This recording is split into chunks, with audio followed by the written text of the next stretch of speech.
હે family, good morning, જય શ્રી કૃષ્ણ. તો કેમ છો તમે બધા? આઈ હોપ તમે બધા મજામાં છો. આજનો વ્લોગ હું બહારથી સ્ટાર્ટ કરું છું. સવારમાં વાગ્યા છે 7:30 કે 7:45ની આસપાસ થયું હશે.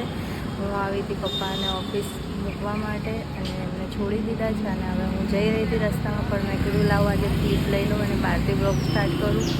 તો અહીંયાનો રસ્તો જુઓ તમે કેવો દેખાય છે. સવારે બહાર નીકળવાની મજા જ કંઈક અલગ આવે છે. વરસાદ કાલે પડ્યો એના પછી તો વાતાવરણ એકદમ લીલુંછમ થઈ ગયું છે. બહુ લુક મસ્ત આવે છે. લોકો આવ જાવ કરે છે, પોતપોતાના રૂટીનમાં જાય છે સવારમાં. અને શ્રીજા ઘરે સૂઈ ગઈ છે તો હું ફટાફટ હવે ઘરે પહોંચું અને તેના પછી આગળ બ્લોગ કન્ટિન્યુ કરીશું. તો બ્લોગમાં સ્ટે ટ્યુન.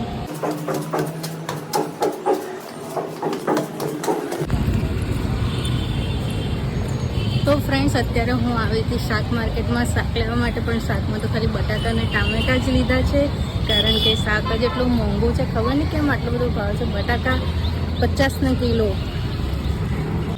શાક ખબર નહીં કેમ આટલું બધું મોંઘું થઈ ગયું છે. મેં બી કદાચ ચોમાસાના લીધે તો અત્યારે બસ હું ફટાફટ શાક લઈ લીધું છે અને હવે હું જઉં છું ઘરે, કારણ કે શ્રીજાને મૂકીને આવી છું અને વરસાદ પણ અંધાર્યો છે અને હું ફોનનું કંઈ પોલિથીન લઈ નથી આવી. તો બસ હવે હું ફટાફટ ઘરે પહોંચું. હજી રસ્તામાંથી દૂધ લેવાનું છે તો મળીએ ઘરે જઈને.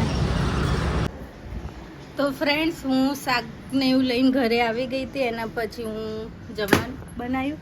જમવાના બનાવ્યા પછી શ્રીજાને લઈને બેઠી છું. તુજે પાસ કરે ભૂત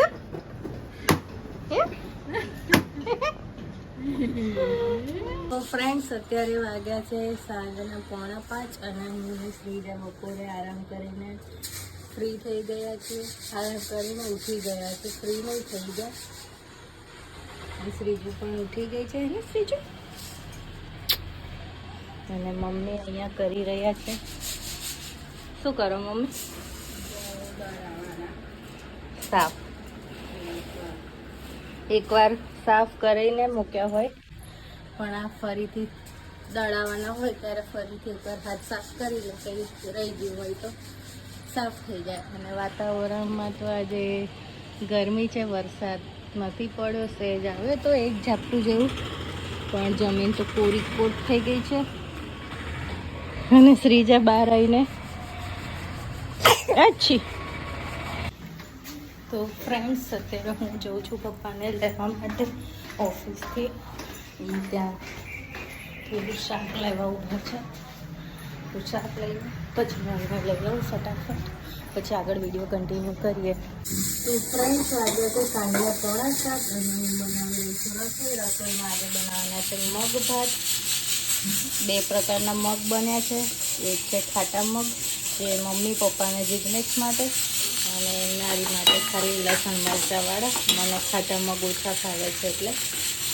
તો અત્યારે હું મગ વઘારી રહી છું. આની અંદર મેં ખાલી લસણ, લીલું મરચું જ એડ કર્યું છે અને બાકી રૂટીન મસાલા એડ કરીશ ને થોડું પાણી રેડીશ એટલે મગ થઈ જશે રેડી. લચકા પડતા મગ બનાવીશ જે રાઈસ સાથે સારા લાગે.